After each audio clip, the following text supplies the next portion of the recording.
Crise au sein du Congrès pour la démocratie et le progrès. Edi Komboyego de l'aile futuriste, débouté par la justice. Son action intentée contre Achille Tapsoba de l'aile historique n'a pas trouvé gain de cause. Au siège du parti ce 17 octobre, la tension était vive alors qu'Edi Komboyego prévoyait une rencontre pour donner des détails sur cette décision de justice.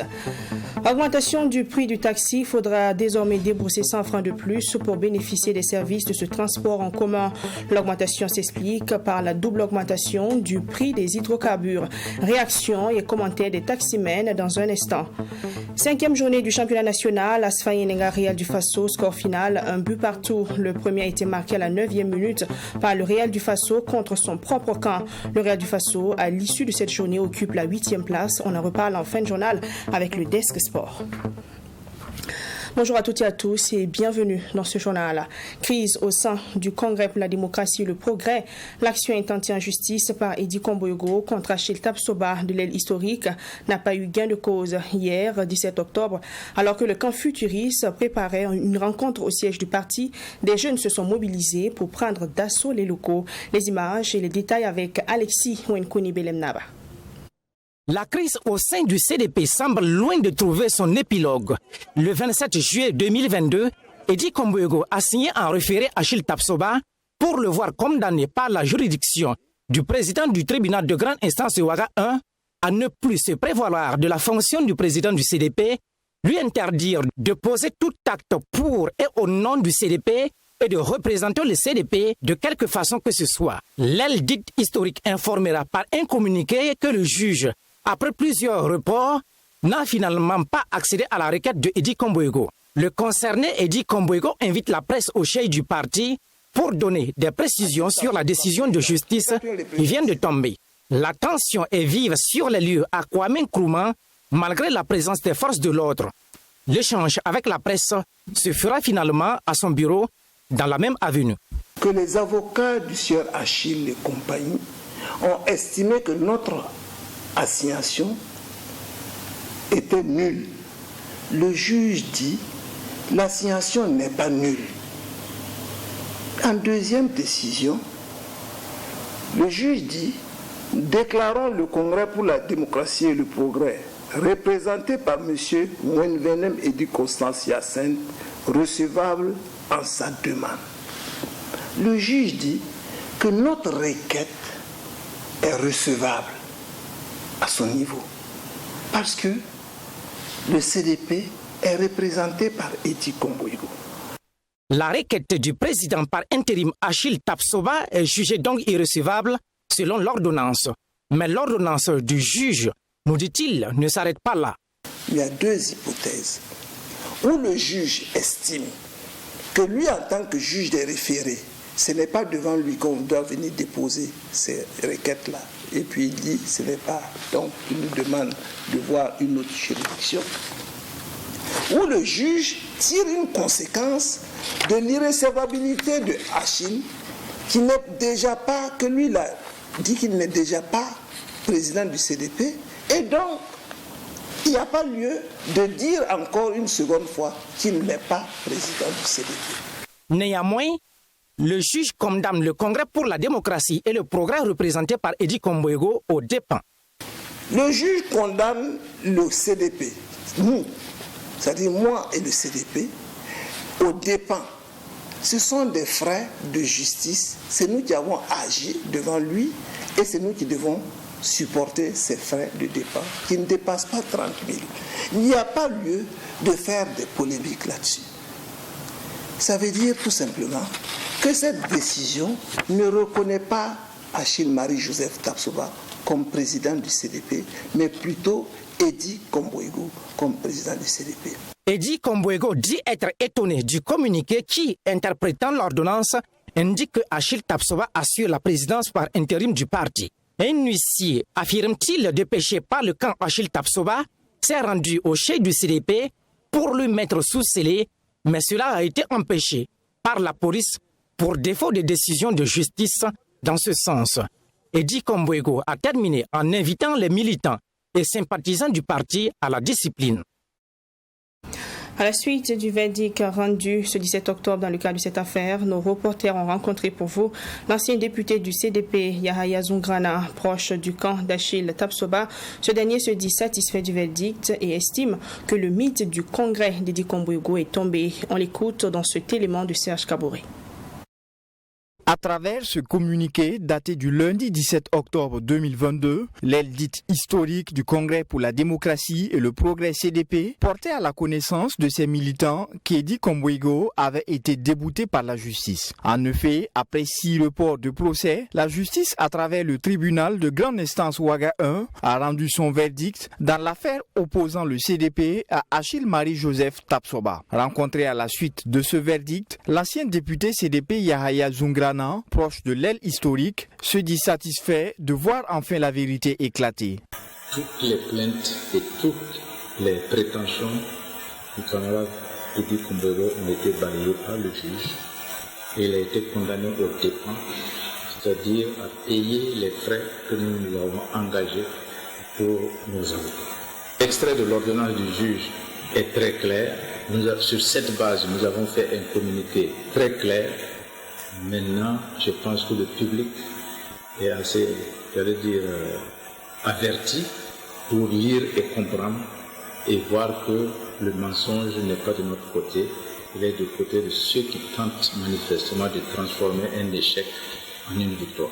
Des faits, l'on se souvient qu'Eddy Kombouego avait introduit en justice une plainte à l'encontre d'Achille Tapsoba pour plusieurs raisons. Pour usurpation de titres avec beaucoup de chefs d'accusation, et demandant au juge donc d'interdire à Achille Tapsoba, au camarade Achille Tapsoba, au notre président par intérim Achille Tapsoba, de poser encore des actes dans le sens de se considérer comme étant le président par intérim du parti parce que tout simplement, lui, il a organisé son 8e congrès qu'il demande au juge de reconnaître la légalité. Que le Congrès l'a désigné président du parti, il demande au juge de reconnaître cela, que son Congrès a été régulièrement tenu, etc., etc. À cela s'ajoute une demande de condamnation d'Achille Tapsoba pour le paiement du montant d'1 500 000 francs CFA par jour depuis la décision du juge. Yahaya Zoungrana parle du mythe du Congrès qui serait tombé. Celui qui se plaint, c'est-à-dire Eddy Kombouego, n'a pas obtenu ce qu'il attendait du juge. C'est que nous avons gagné, puisque nous nous défendions et c'est lui qui est venu nous accuser d'usurpation et il ne l'a pas obtenu, donc nous avons gagné et c'est cela qui nous satisfait aujourd'hui. Il se prétend président issu d'un congrès qu'il a tenu en décembre 2021. Le juge a balayé tout cela parce que comme nos avocats l'ont dit lors des plaidoiries, Eddy Kombouego aujourd'hui n'a aucun document de l'administration qui montre qu'il a tenu régulièrement son congrès et que l'administration est au courant du nouveau bureau qu'il a mis en place et dont il se réclame le président. L'aile dite historique du CDP en déduit par conséquent à travers son communiqué que l'intérim du parti est assuré par Achille Tapsoba et invite par ailleurs ses militants à resserrer les rangs et à préparer sereinement le 8e congrès qui, selon eux, aura bientôt lieu. Autre chose dans ce 13h, dans un communiqué daté du 6 octobre 2022, Trévely, la maison mère de la mine de zinc de Perkoa, annonçait avoir déposé une demande de liquidation auprès du tribunal judiciaire de commerce du Burkina Faso. Il faut noter que Trévely détient 90% du capital de la mine de zinc de Perkoa. La première audience a eu lieu donc hier lundi. Le délégué du personnel et quelques travailleurs de Nantou Mining étaient présents au tribunal pour donner également leur version des faits. On les écoute tous avec Linda Sarah Kabouré.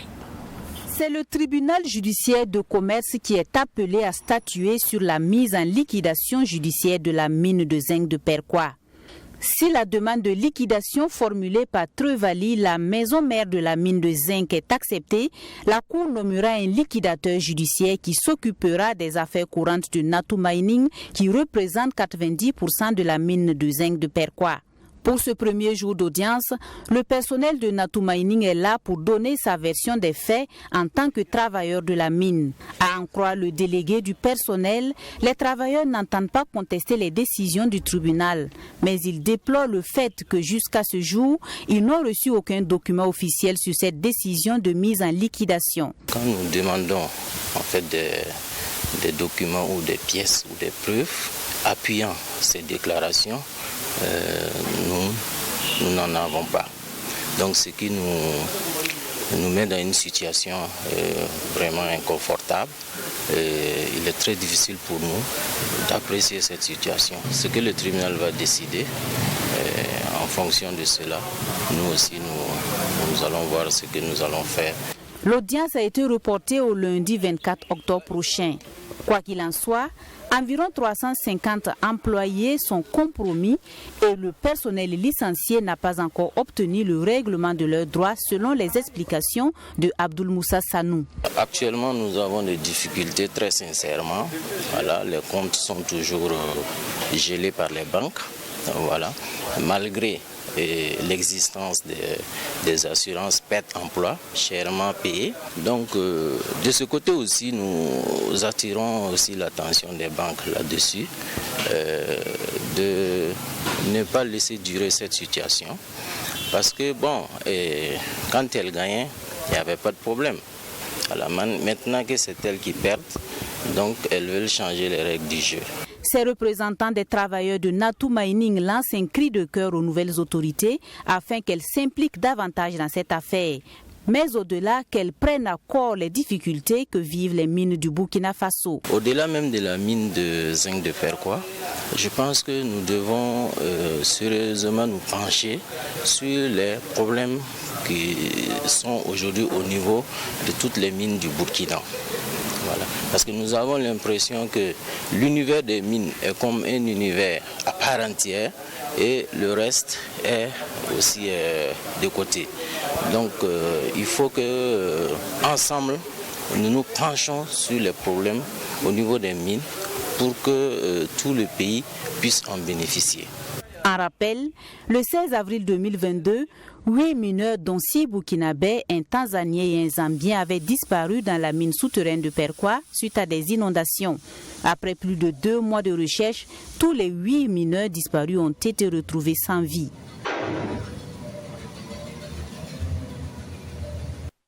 Après la double augmentation du prix des hydrocarbures au Burkina Faso, la Fédération nationale des syndicats des taximens et des acteurs du transport urbain a procédé à une augmentation du prix du taxi. Il estime que les autorités ont poussé le bouchon loin et après avoir informé leur ministère de tutelle, une augmentation de 100 francs CFA a été observée sur le prix du taxi sur toute l'étendue du territoire. Le prix passe donc de 300 francs à 400 francs CFA depuis le 4 octobre. Constat avec nos reporters.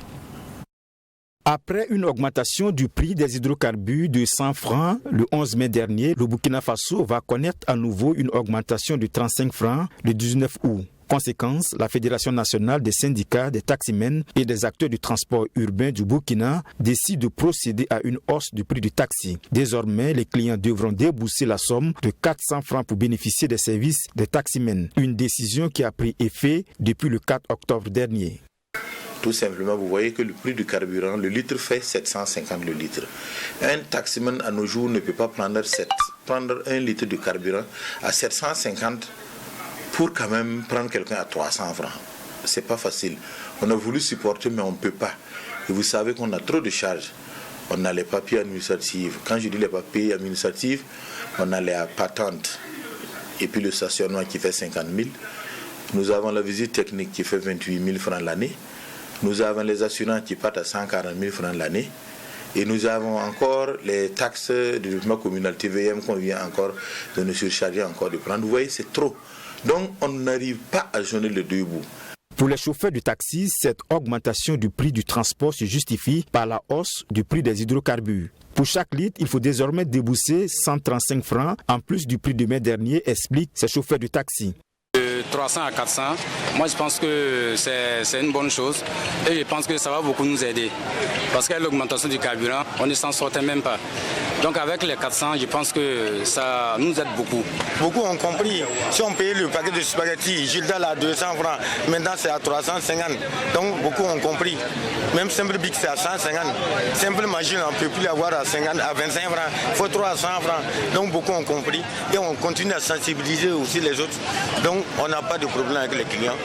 Le président de la Fédération nationale des syndicats du taximen et des acteurs du transport urbain du Burkina, Emmanuel Zungrana, demande l'indulgence de la clientèle face à cette augmentation du prix du taxi. Il affirme que cela est indépendant de la volonté de la fédération et promet par ailleurs revenir aux tarifs normaux dès une éventuelle baisse du prix des hydrocarbures. En rappel, le prix du taxi connaît aussi une augmentation dans la ville de Bobo-Dioulasso. Le tarif de la course y est passé de 200 francs à 300 francs CFA. L'enquête nationale sur le travail des enfants au Burkina Faso réalisée en 2006 montre que 41,1% des enfants âgés de 5 à 17 ans sont économiquement actifs. Un résultat qui a poussé l'État burkinabé à travailler à l'éradication de ce phénomène. Mais le chemin est encore long. Le ministère de la fonction publique, du travail et de la protection sociale, 16 ans après, veut approfondir les enquêtes, surtout dans ce contexte d'insécurité. Il a donc initié une nouvelle enquête pour cette année 2022. Mais avant, les agents enquêteurs bénéficient d'une formation qui a débuté hier 17 octobre. Fatima Tanikima. En 2006, les enfants économiquement actifs au Burkina Faso consacraient entre 19 et 25 heures par semaine à leur travail. Âgés de 5 à 17 ans, 39,3% de ces enfants étaient astreints à des activités nuisibles et 35,8% exerçaient des activités jugées dangereuses. C'est du moins ce qui ressort des résultats après l'enquête réalisée sur le travail des enfants en 2006. Aujourd'hui, la situation s'est accentuée due à la situation sécuritaire que connaît le pays, a laissé entendre le directeur de la lutte contre le travail des enfants. Beaucoup d'enfants se sont retrouvés dans des sites d'orpaillage. Beaucoup se sont retrouvés également à travailler, notamment dans les débits de boissons, dans l'agriculture et dans les autres secteurs d'activité, parce que nous avons identifié globalement 13 secteurs d'activité qui sont des secteurs pourvoyeurs du travail des enfants. Vous savez qu'avec le déplacement des populations, beaucoup d'enfants n'ont plus la chance d'aller à l'école. Les parents ont perdu leurs biens et ces enfants sont obligés aujourd'hui de travailler pour pouvoir compléter le revenu familial. Dans l'optique donc de mieux comprendre le phénomène du travail des enfants afin de travailler à son éradication, le Burkina Faso compte réaliser une nouvelle enquête. Il s'agira surtout d'enquêter sur les causes qui poussent les enfants à s'intéresser à la vie active. Elle permettra de savoir quel est le nombre d'enfants économiquement actifs, quel est le nombre d'enfants soumis aux travaux dangereux, notamment les questions des pires formes du travail des enfants. Cela permettra également de savoir combien d'enfants ne sont pas allés à l'école mais qui se retrouvent en situation de travail et les raisons pour lesquelles ces enfants se retrouvent en situation de travail et les circonstances dans lesquelles ces enfants sont en situation de travail. Et pour obtenir ces résultats, il est important de former les agents enquêteurs, d'où la nécessité de cet atelier de formation sur l'appropriation des outils de collecte de données. Il se déroulera sur la période du 17 au 25 octobre 2022 à Ouagadougou, dans la région du centre. C'est une formation qui concerne 92 participants, mais seulement 45 iront sur le terrain. Après la désignation du président de la transition, les regards sont tournés vers la désignation du Premier ministre et la formation du gouvernement. Le sujet a été enrôlé le dimanche dernier sur le plateau du journal du dimanche soir de la télévision True TV. Les invités Émile Paré du MPP, Boubacar Sanou du CDP, l'ancien chercheur Daniel Kéré se sont prononcés sur le profil du futur Premier ministre. De façon générale, il faut une personne qui a eu une bonne maîtrise de la scène politique burkinabé. Abdourahmane. Sur le plateau du journal du dimanche soir, les invités Olo Pépin Ien, Daniel Kéré, Boubacar Sanou et Émile Paré ont dressé le portrait du futur Premier ministre et de son gouvernement. La charte de la transition signée le 14 octobre limite le nombre de ministres à 25. Dr Émile Paré apprécie ce nombre, même s'il estime qu'il pouvait être réduit davantage. On n'a pas besoin d'un ministre des coutumiers. C'est faux. C'est une direction générale des affaires coutumières à l'administration territoriale. Pourquoi vous voulez bouger ça dans la transition? Il y a quel problème? Bon, on n'a pas besoin d'un ministre de la réconciliation. La réconciliation est logée au niveau de l'administration du territoire où il y a les coutumiers, la société civile, il y a les quoi. Il suffit de mettre une commission. Vous voyez des ministères comme ça qu'on peut supprimer. Ensuite, chaque fois vous dites FDS. Pourquoi ne pas créer un ministère de la Défense et de la Sécurité? Au lieu d'aller loger la sécurité à l'administration territoriale, la décentralisation et autres, puisque nous sommes dans une situation particulière, un ministère de la Défense et de la Sécurité, et on a un état-major intégré de guerre. En ce qui concerne le profil du futur Premier ministre, tous sont unanimes. Il faut un chef du gouvernement qui maîtrise la scène politique, l'administration publique et un grand manager. Il faut effectivement quelqu'un qui connaît les acteurs politiques et qui sait où mettre les pieds.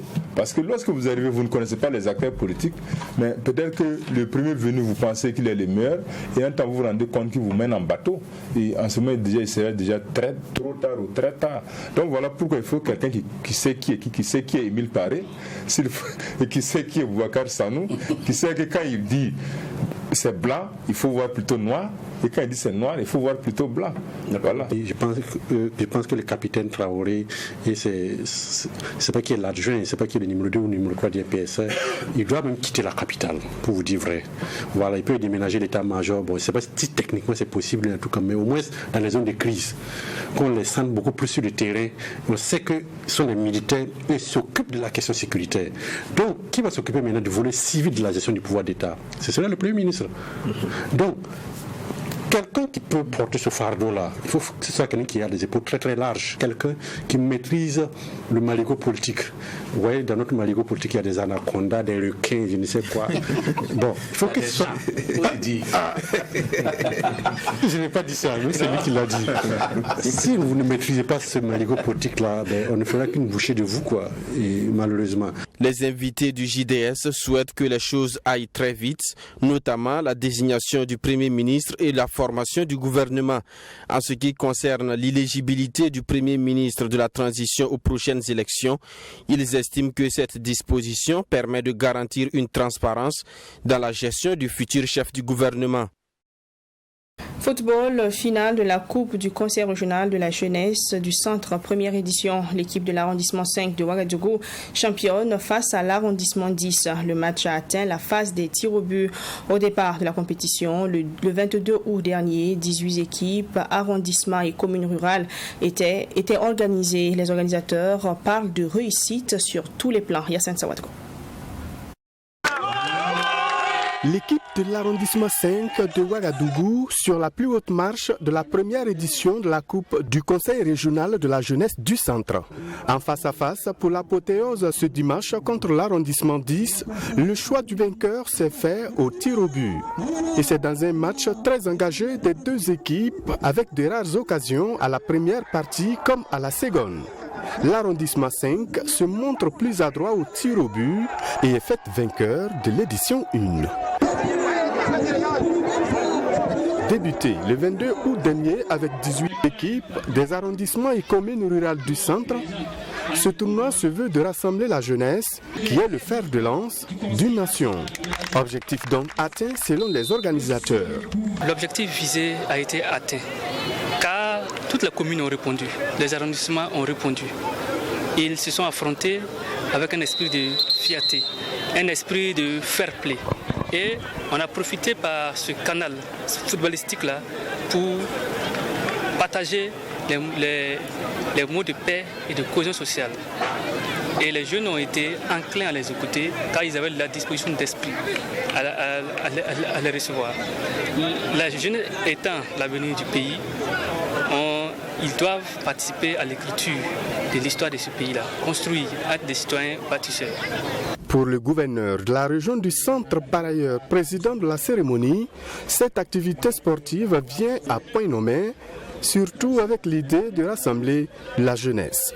Actuellement, nous devons prôner beaucoup les valeurs de patriotisme, de vivre ensemble, de la cohésion sociale dont le pays a besoin actuellement pour pouvoir avancer. Et s'il n'y a pas ces valeurs, il nous est très difficile de continuer pour le développement harmonieux de notre pays. Et comme l'avenir du pays dépend du comportement donc de la jeunesse. Il faudrait donc que cette jeunesse-là soit suffisamment dissémine les messages de vivre ensemble, de cohésion sociale.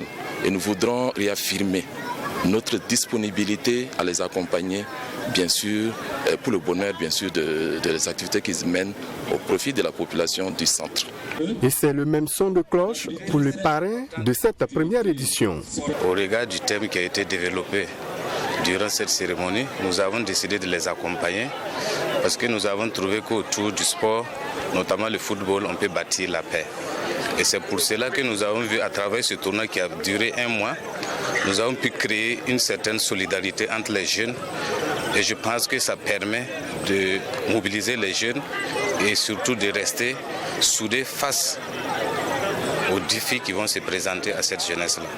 Tant que c'est la jeunesse qui est au cœur de nos activités, nous allons toujours les accompagner. Vous voyez que moi-même je suis jeune, donc notre disponibilité à les accompagner est rassurée. L'arrondissement 10, finaliste malheureux, se console avec un jeu de maillot, un ballon et des numéraires. Quant au vainqueur, l'équipe de l'arrondissement 5, elle repart avec un ballon, un jeu de maillot, des numéraires et le trophée. Rendez-vous est pris pour la 2e édition l'an prochain. Championnat national, Asfaye Nenga Real du Faso, un but partout, le premier à la 9e minute, marqué par le Real du Faso contre son propre camp. L'entraîneur du Real considère les performances de ce match comme une expérience particulière et est persuadé que la formation est continue. L'Asfaye Nenga occupe en ce moment la 4e place et le Real du Faso la 8e place. La rencontre avec Assami Touré. C'est sans temps d'observation que cette rencontre débute. Avec un rythme élevé dès le départ, à la 9e minute, Abdoulaye Biko du Real du Faso marque contre son camp sur ce centre de Noufé de l'Asfaye Nenga. 3 minutes plus tard, le Real corrige son erreur grâce à Kinogo Meteno. À 12 minutes de jeu, le score est de 1 but partout. À la 24e minute, Noufé essaie encore de surprendre le portier Ben Aziz Kemtouré du Real, mais sans succès. Dans la foulée, le Real réagit encore une fois de plus. En seconde période, l'Asfaye Nenga obtient la balle du 2e but, mais la tête de Mikaïlou Drabo est sauvée par le défenseur et capitaine du Real du Faso, Amidou Nikema. Cette occasion de but sera la seule véritable offensive enregistrée dans la 2e partie. Score final, 1 but partout. Le Real totalise après cette journée une victoire, 3 nuls et une défaite. L'apprentissage continue selon Piouri Webonga, l'entraîneur du Real. Tous les matchs nous enseignent. Tous les matchs nous enseignent. Je dis que nous sommes en formation. Vous savez, les jeunes, ils ont des difficultés pour se replacer et se placer. Et c'est ça qui est notre petit problème. Mais d'ici la 10e journée, je pense que les gens vont s'habituer. Et ils vont s'habituer aussi à la compétition de la 1re division. Vous voyez comment les gens balancent les ballons. Bon, on n'arrive pas à nous équilibrer, mais on va trouver la solution. Du côté de l'Asfaye Nenga, en 5 journées, Mousso Ouedraogo enregistre 2 victoires, 2 nuls et une défaite. C'est une académie. Je pense que nous avons vite ouvert le score, mais nous avons par manque de concentration. C'est une balle venant du coucher d'une verticalisation. Je pense qu'il y a un mauvais placement entre le latéral et l'ailier qui devait gérer cette zone. Le but égalisateur est venu ici. Donc je pense que l'ensemble, c'est un match assez équilibré, même si nous avons terminé fort. Et on ne peut que prendre les regrets parce que chaque fois on se crée beaucoup d'occasions, mais on n'arrive pas à tout concrétiser. Donc on retourne au labo, on travaille et on reste toujours sur notre objectif, motiver les enfants pour que le meilleur soit dans l'avenir. Au classement, après la 5e journée, l'ASFA occupe la 4e place et le Real du Faso la 8e. Et puis pour terminer, le Français Karim Benzema a été élu Ballon d'Or ce lundi 17 octobre. Il a reçu le trophée des mains de Zinedine Zidane lors de la cérémonie organisée à Paris. Karim Benzema a été sacré devant le Sénégalais Sadio Mané. Qui d'autre que Zinedine Zidane pour remettre son Ballon d'Or à Karim Benzema, le Français consacré pour la première fois, qui a tenu à plusieurs reprises à remercier ses supporters. J'ai envie de partager ce trophée avec eux, parce que j'aime le partage et parce qu'eux aussi méritent, parce que, comme je l'ai dit depuis longtemps, depuis Lyon, depuis un peu avant. Ils ont toujours été là à me pousser, à me motiver. Donc aujourd'hui, je suis content et voilà, j'espère qu'eux aussi. Fiers, ils peuvent l'être. Le palmarès est immense, notamment avec 5 Ligues des Champions, le fruit d'un énorme travail avec une pointe de légèreté.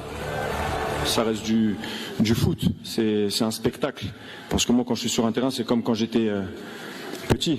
Il y a juste des règles, mais c'est la même chose. 5e ballon d'or français de l'histoire. Benzema rêve-t-il déjà d'un autre sacre individuel? J'en ai déjà un. C'est beaucoup de travail, beaucoup de sacrifices. Donc il faut déjà être fier, parce que je suis fier de mon travail. Et après continuer à être bon sur le terrain. Mais il y a le temps de penser à d'autres ballons d'or. Ce qui arrive vite, en revanche, c'est la Coupe du Monde. Et là, l'objectif est clairement affiché. J'aimerais gagner la Coupe du Monde avec l'équipe de France. J'aimerais faire des choses comme ça parce que c'est des choses qui restent. Et qui lui permettraient d'être encore un peu plus dans la légende du football français. Fin de ce 13h, merci de l'avoir suivi. Je vous retrouve demain 7h30 et 13h du volant pour de nouvelles éditions. D'ici là, portez-vous bien et restez avec nous sur True TV.